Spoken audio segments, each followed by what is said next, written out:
legislação é rigorosa. Um empreendimento só pode sair do papel se tiver licença ambiental. Mas, na prática, muitos são feitos sem o documento ou com autorizações, no mínimo, questionáveis. O Via Legal de hoje mostra exemplos do desrespeito à lei flagrados no Rio de Janeiro e também na Paraíba. Por lá, os responsáveis já foram condenados. Nós fizemos a demolição de várias áreas, de várias edificações que ali estavam. Bom para turistas e melhor ainda para pescadores que dependem da preservação desse espaço. Para começar, a reação do Estado à ocupação indevida de imóveis do Minha Casa Minha Vida. O Via Legal começa agora.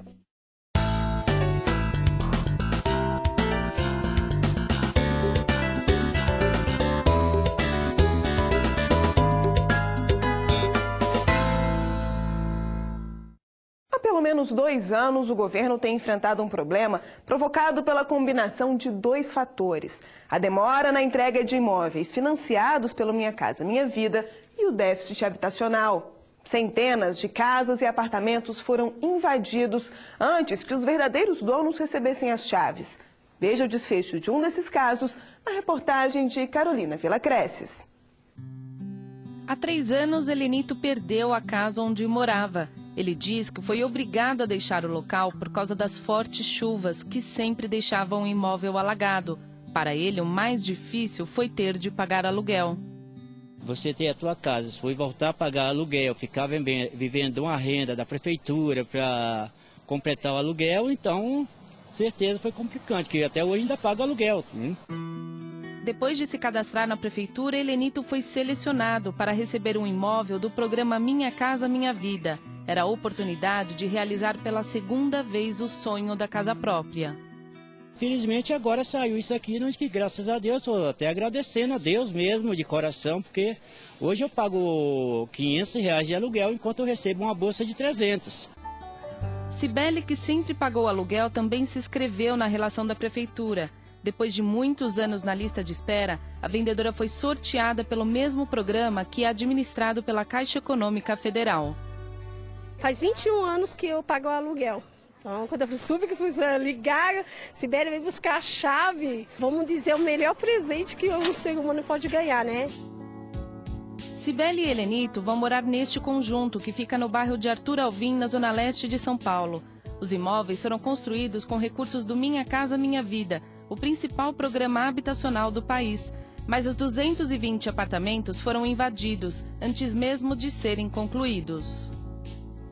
É pra gente já ter vindo há 6 meses, parece, atrás, né? Só que o pessoal invadiu e não queriam sair. Infelizmente avisaram que tudo bem, que foi aprovado o cadastro, mas tinha um porém, que foi invadido, tinha que esperar e desocupar para chamar de novo. Há pelo menos 1 ano, esse tipo de invasão se repete em todo o país. Só em 2013 foram mais de 9.000 imóveis ocupados de forma irregular.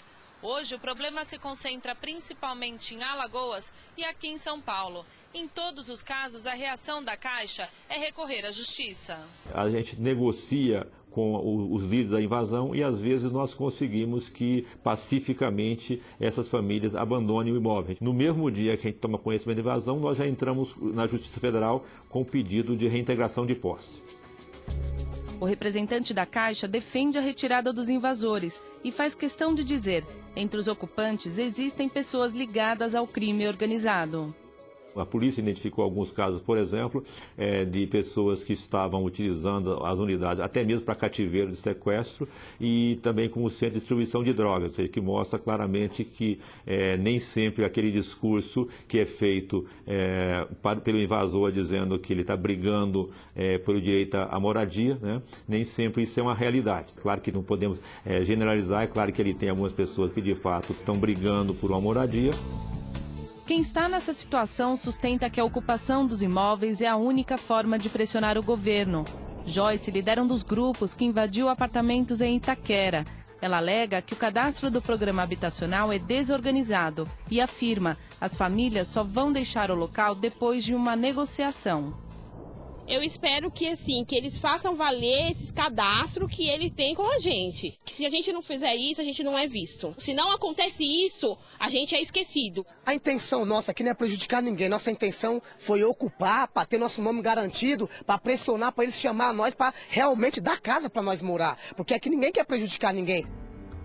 Por entender que por trás da invasão existe um problema social, a Justiça Federal em São Paulo tem atuado de uma forma diferente. Além de determinar a reintegração de posse, participa das negociações para a desocupação dos imóveis. A meta é evitar que a saída das famílias termine em confronto. O que o gabinete está tentando é cumprir a decisão judicial pelo convencimento de que é legítima a luta por moradia, mas não daquela forma.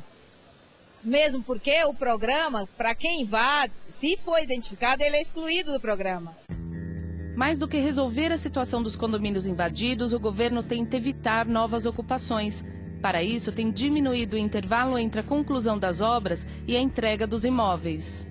A parte documental, nós não estamos utilizando isso para entregar. Desde que a Prefeitura diz que o imóvel tem condições de habitabilidade, nós estamos autorizando a ocupação.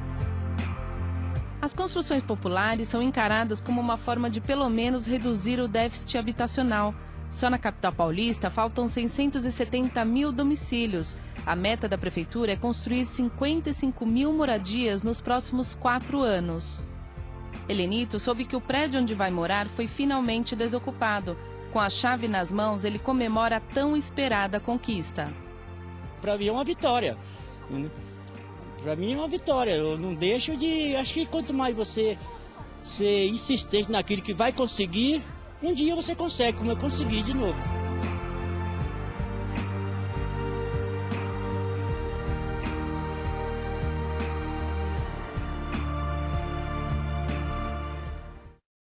A maioria das pessoas nem se dá conta, mas a importação de alimentos, principalmente de origem animal, pode trazer problemas para quem consome e até afetar o equilíbrio de um ecossistema. É por isso que, no Brasil, as regras para esse tipo de comércio são tão rigorosas. No caso do camarão, por exemplo, o Estado proibiu a entrada do crustáceo.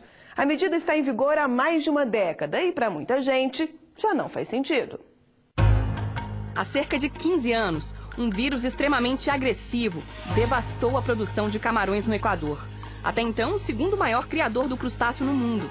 A chamada mancha branca, causada por alterações químicas e físicas da água, afeta o sistema imunológico do animal, deixando a carapaça esbranquiçada. Na época, a produção caiu de 140 mil toneladas para 40 mil. Resultado, o Equador, que só perdia para a China em exportação do produto, encontrou portas fechadas no mundo todo. Muitos países deixaram de comprar o camarão. No comércio internacional é muito comum a adoção de barreiras desse tipo, principalmente quando a intenção é proteger a fauna e a saúde humana. No caso do camarão, a restrição imposta pelo governo brasileiro teve validade até 2012. Hoje o produto pode entrar no país, desde que passe por uma análise de risco. O Ministério da Pesca exige que seja eliminada qualquer possibilidade de contaminação antes que o produto chegue ao comércio. A regra foi seguida à risca quando empresários do setor tentaram importar para o Brasil o camarão produzido na Argentina. O produto foi examinado e os técnicos do Ministério da Pesca atestaram. Ele estava livre de doenças. Isso foi há mais de um ano, mas até hoje os crustáceos não são vendidos por aqui. É que a Associação Brasileira de Criadores de Camarão entrou com um processo na Justiça Federal questionando os métodos utilizados na análise de risco. Os consultores que o Ministério contratou para fazer análise de risco, nenhum tem especialidade com crustáceo, com peixe, com nada, tudo especialidade com coisa de terrestre. De 100 coisas que eles analisaram, eles não analisaram que a Argentina importa pescado e muito do Equador, importa pescado e muito da Tailândia, inclusive crustáceo, que esses dois países juntos têm 20 doenças de notificação obrigatória pela Organização de Epizootia. Para alguns empresários do ramo, a contestação da análise é só uma desculpa para impedir a concorrência. O dono desse restaurante especializado em camarões avalia que abrir o mercado para as importações é fundamental. Ele se queixa do alto preço cobrado pelo produto nacional. Eu comprando 1.000 quilos de camarão, sairia mais ou menos uma média de uns 30 mil reais, né? Se a gente fosse comprar fora, isso aí iria cair no mínimo uns 30%. Daria para a gente até baixar um pouco o preço, né, do que a gente cobra, né, para poder aumentar o fluxo de pessoas aqui no estabelecimento. Do outro lado, nessa disputa, o presidente da associação garante: a briga não é por reserva de mercado, e sim para garantir a proteção do que é produzido no Brasil. Nós estamos prevenindo, né, a entrada de doenças virais que podem afetar o desenvolvimento dessa atividade no Brasil. Mas também pode afetar os crustáceos naturais que o Brasil tem: a lagosta, o caranguejo, o camarão marinho. E nós sabemos, assim, o mundo todo tem hoje 35 doenças e cepas virais, das quais o Brasil tem 2. O caso foi julgado por esse desembargador do Tribunal Regional Federal da Primeira Região. Depois de analisar mais de uma dezena de documentos e artigos científicos apresentados pela associação, o magistrado resolveu aplicar ao caso o princípio da precaução e proibir a importação do crustáceo. A decisão ainda é provisória. A abertura do mercado, obviamente, para importações, sem sombra de dúvidas, baratearia o preço da mercadoria, no caso do camarão. Só que precisa ser feito um estudo mais específico para verificar se há ou não esse perigo de causar malefícios para a nossa própria produção, porque aí, no lugar de baratear, vai criar um problema maior a nível até internacional com relação à produção brasileira.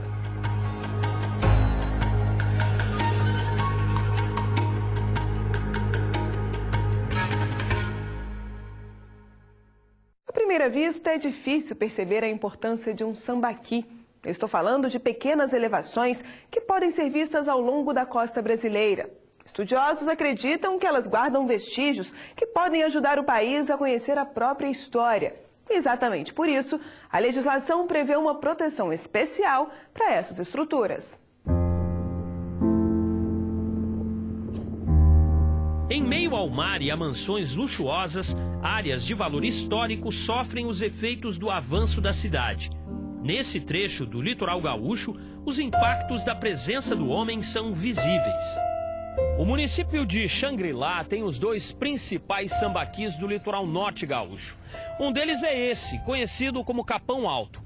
O sítio arqueológico fica no centro da cidade, uma proximidade que deveria ter feito o poder público redobrar os cuidados com a reserva. Mas as condições de preservação são precárias. Nesse ponto aqui, por exemplo, a cerca de isolamento está rompida, há lixo espalhado e até animais pastando em um espaço que deveria ser protegido. A situação desse outro sambaqui que fica na divisa de Xangri-Lá e Capão da Canoa é semelhante. Sujeira e lixo se misturam a fragmentos da história de populações que viveram aqui há cerca de 4.000 anos. O sítio arqueológico informa pra gente como viveram as pessoas no passado, diferentes modos de vida que, em última instância, nos tornaram quem a gente é hoje, né? Fala da história dos nossos antepassados e do nosso estado a partir dos vestígios materiais. História que é conhecida por boa parte dos moradores da região. Dizem que foi enterrado os ossos dos índios, né? É Morro dos Índios. Sambaqui, né? Sambaqui. A situação de abandono e a presença de resíduos nas 2 áreas levaram o Ministério Público Federal a propor uma ação na Justiça. A intenção era obrigar o poder público a tomar providências para preservar os sambaquis. Em vistoria ao local, a cena foi chocante. São os 2 sambaquis completamente degradados, descaracterizados, com residências em todo o entorno, né? Enfim, eram locais que deveriam ser preservados, justamente porque são sítios arqueológicos, segundo a Constituição, e que viraram depósitos de lixo, né, e de dejetos de animais. Antes de analisar o pedido, a Justiça Federal determinou a realização de uma audiência entre os envolvidos. E foi assim, frente a frente, que o IPHAN e o município fecharam um acordo. A Prefeitura vai fazer a limpeza desses locais, né? Vai ser feito o cercamento dos 2 sambaquis, né, com uma cerca de tela, impedindo a entrada de pessoas e animais. E também foi determinado que o IPHAN, em um prazo específico, faça a delimitação do local, não só do sambaqui, mas de todo o entorno que deve ser preservado, justamente para valorizar aquela área, né? No Brasil, a preservação do patrimônio arqueológico está prevista na Constituição. A obrigação de proteger esses espaços é dos municípios, mas a realidade mostra que, na maior parte dos casos, faltam cuidados e fiscalização. Na verdade, por uma ineficiência muito do próprio município junto ao próprio órgão federal, digamos assim. Eu acho que a gente tem que assumir também a nossa parcela de culpa, né? Apesar do IFAM ter iniciado essa ação lá na década de 2000, solicitando, né, que o município executasse ações de preservação, algumas inclusive foram solicitadas, mas não houve uma fiscalização eficaz no sentido de que a ação que foi executada de proteção ela fosse efetivada. No caso do Litoral Sul, além da limpeza e cercamento das áreas, o município de Xangri-Lá não poderá conceder novos alvarás para obras próximas aos sambaquis. Esses alvarás eles já não estão sendo emitidos há muito tempo. A Secretaria de Meio Ambiente informou a Secretaria de Obras, que concede alvarás, desde 2008. Esses alvarás já não deveriam estar sendo concedidos ou não são concedidos para as pessoas habitarem esses locais, né? A esperança é que essas providências contribuam para que o país possa conhecer e entender um pouco mais da própria história.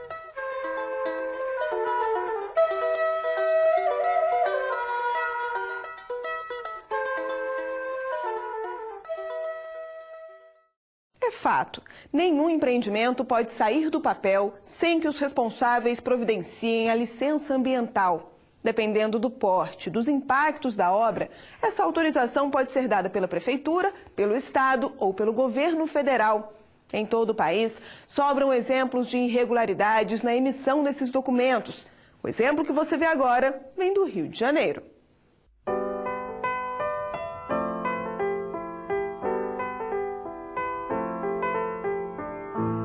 O Cristo, o Pão de Açúcar e os bondinhos em um mesmo quadro. A orla de Niterói tem uma vista completa das belezas do Rio. Um ponto privilegiado e que ficou ainda mais valorizado depois que a Prefeitura ampliou o calçadão, reformou os bancos e criou esse espaço reservado aos quiosques. As mudanças aconteceram em 2009 e logo atraíram frequentadores fiéis. Olha, é uma prática já de caminhadas aqui no calçadão, né? Como toda orla, né? É uma prática já que o pessoal usa para fazer esses tipos de exercício. Moro aqui mais na frente um pouco, todo dia eu faço a caminhada aqui. Já faz parte do dia a dia do senhor, então? Faz parte do dia a dia. Para os frequentadores, a instalação do calçadão e dos quiosques foi uma boa ideia. O problema é como a obra foi feita. O Ministério Público Federal processou a Prefeitura aqui de Niterói por não ter consultado o IBAMA, já que a área é terreno de Marinha e, portanto, da União. A obra ainda levantou outra grande polêmica. As secretarias municipais de meio ambiente estão preparadas para emitir licença ambiental? No caso da Praia de Caraí, a Prefeitura de Niterói se baseou em um convênio assinado com o governo do estado do Rio que transfere para o município a responsabilidade de licenciar as obras que provocam apenas impactos locais. É a Política Nacional de Descentralização do Licenciamento, explica este especialista. Até alguns anos atrás, o licenciamento era todo do órgão federal, era o IBAMA quem licenciava. Mas a Política Nacional do Meio Ambiente, ela foi pensada na forma de um sistema, ou seja, paulatinamente, com todos os entes federativos do Brasil, esse sistema deveria ir se ampliando. Então, no primeiro passo foi não só ficar com o Ministério do Meio Ambiente, mas promover que todos os estados tivessem suas secretarias de ambiente. Muito bem, isso ocorreu. Um segundo passo foi promover que todos os municípios viessem a ter as suas secretarias específicas. Mas a descentralização previa obrigações e impunha limites a todos os entes. No caso do convênio assinado pelo município de Niterói, algumas exigências foram incluídas no acordo. A Prefeitura, por exemplo, deveria montar uma estrutura que incluía a contratação de técnicos habilitados para fiscalizar e analisar os pedidos de licenciamento. Também era preciso já ter implantado o Conselho e o Fundo Municipal de Meio Ambiente. O Conselho é um órgão consultivo que estabelece as diretrizes da política ambiental da cidade. Como nenhum desses requisitos haviam sido cumpridos na época da assinatura do acordo, a Justiça Federal chegou a proibir a Prefeitura de emitir novas licenças enquanto o problema não fosse resolvido. O atual secretário de Meio Ambiente de Niterói reconhece que o município não estava preparado. De fato, se você fizer uma análise mais severa e criteriosa, que é que tem que ser feito, na época a gente não tinha um conselho, por exemplo, de meio ambiente plenamente eficiente. Algumas licenças foram, épocas passadas, no nosso ponto de vista, expedidas de uma forma rasa, de uma forma sem os critérios que deveriam ter sido tomados. Um dos casos mais emblemáticos é o desse grande empreendimento imobiliário em Camboinhas, na região oceânica de Niterói. Em 2011, o Via Legal mostrou a preocupação dos moradores com a obra, que foi embargada pelo governo do estado. É que a prefeitura havia concedido a licença para a retirada de mata nativa na região costeira. Além disso, o condomínio avançou sobre área de preservação permanente. Tudo sem que o Instituto Estadual de Ambiente, ou o IBAMA, fossem ouvidos. Na época, o Ministério Público Federal também denunciou a infração. Ele vai gerar esgoto, ele vai gerar lixo, ele vai gerar uma série de coisas que vai levar à poluição no momento que a gente não tem infraestrutura para isso. Para o diretor de políticas públicas da ONG SOS Mata Atlântica, o caso de Niterói é apenas um exemplo do que se repete em cidades de todo o país. Agora, o que a gente vê? Qual que é a regra geral? Da mesma forma que Brasília, com o IBAMA, com os órgãos federais, não tem estrutura, porque o orçamento desses órgãos são muito pequenos, né? Então você acaba prejudicando o licenciamento, as demandas são cada vez mais crescentes, mas não tem estrutura. Nos estados a mesma coisa e nos municípios nós estamos vendo isso se reproduzir. Mas o ambientalista discorda do argumento de que faltam técnicos habilitados para executar a Política Nacional de Meio Ambiente. Os técnicos estão disponíveis. O que você tem de biólogos, o que você tem de geógrafos, o que você tem de agrônomos, de engenheiros florestais, você tem químicos, todas as áreas, você tem gente ligada aí com a questões de arquitetura, engenheiros. O que nós não temos é vontade política.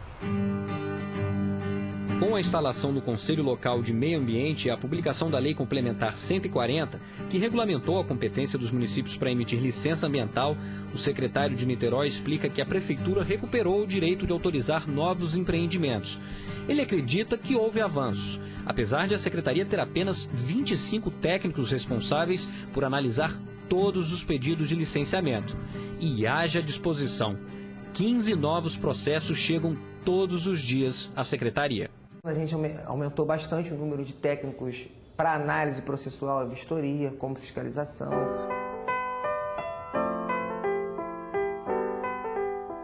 O que é mais importante, a figura do licenciamento é o controle, é a transparência. E é isso que hoje aqueles que querem acabar com o licenciamento não querem.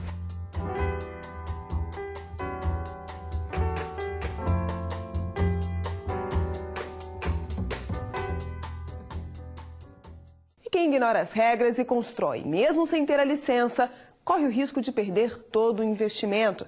Foi exatamente o que aconteceu em uma praia do Nordeste. Por ordem da Justiça, dezenas de construções irregulares foram demolidas. Uma medida radical que foi comemorada não só por turistas. Praia do Amor, um paraíso no litoral sul da Paraíba. O mar de um azul transparente e areia branquinha formam uma imagem digna de cartão postal.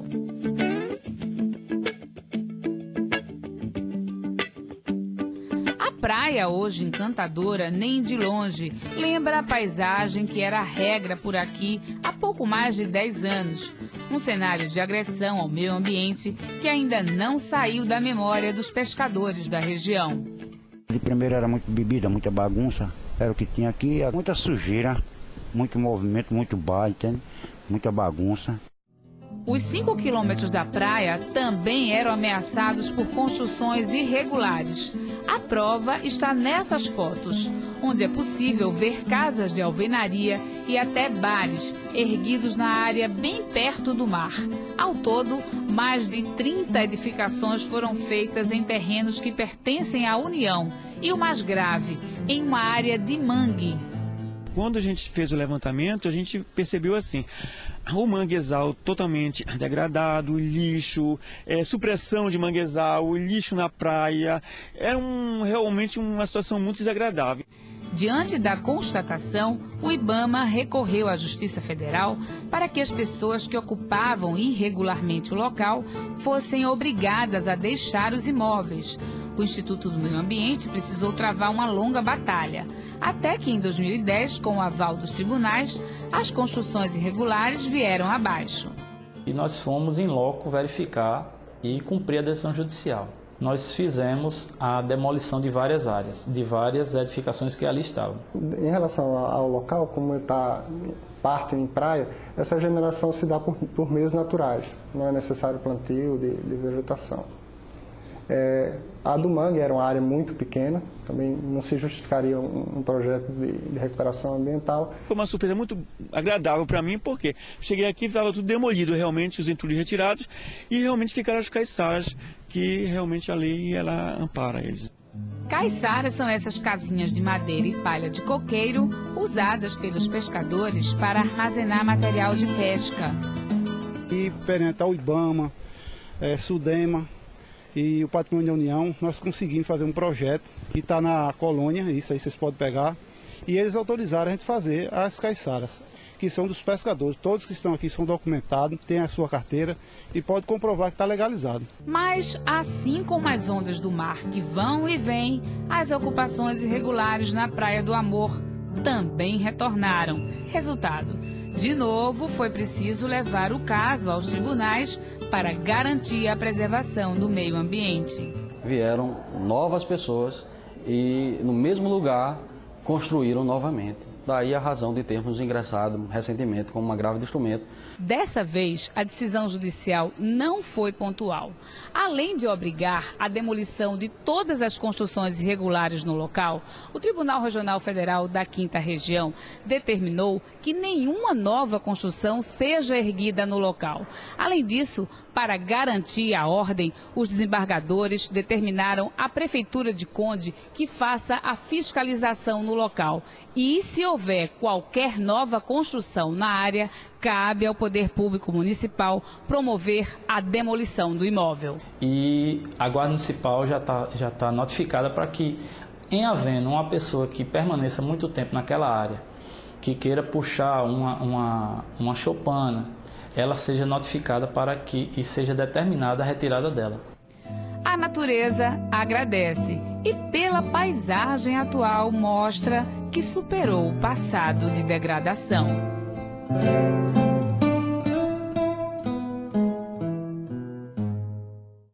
Com esse exemplo de providência que pode garantir a preservação da natureza, a gente encerra o Via Legal de hoje. Pela internet você pode rever outras histórias envolvendo o meio ambiente que foram parar na justiça.